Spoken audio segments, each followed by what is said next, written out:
طلب مني الفيديو الاي بي تي في بيبقى بطيء ومش واخد سرعته في سواء اكستريم سواء نوفا سواء اي حاجه. الاي بي تي في مش سريع وبيقطع، مع ان انت مشترك اشتراك نضيف، ويعني مش اي بي تي في شعبي مثلا حاجه زي نوفا مثلا. هتيجي على زرار المنيو ده، الشرح ده على جهاز سان بلس. هتيجي على اعدادات الشبكه او اعدادات الواي فاي، يجيب لك الرجاء الانتظار.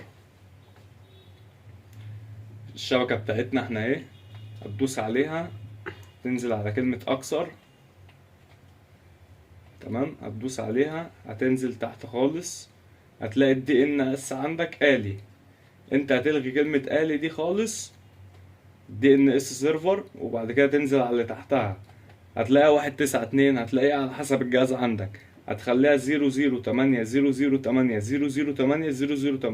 هتدوس عليها اوكي، هيرجع 4 تمانيات معاك. ده الدي ان اس بتاع جوجل اللي بيسرع الاي بي تي في.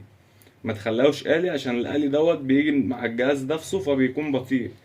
هتدوس الربط، هيجيب لك الرجاء الانتظار، فشل في الاتصال، هيعيد الاتصال تاني، هيظهر هنا المشبك بتاع الاتصال. اتصلت كده، تيجي بقى الاي بي تي في نفسه، خش على كلمة الاكستريم، هيحمل معاك. تخش مثلا على قناة بين سبورت،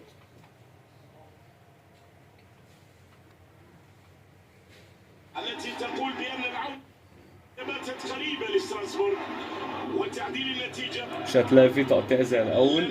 كل ما يقوم به بس وده اللي كان الفيديو بتاع النهارده، يا رب يكون الشرح عجبكم. لا نور يا اسطى. اقفل يا عم.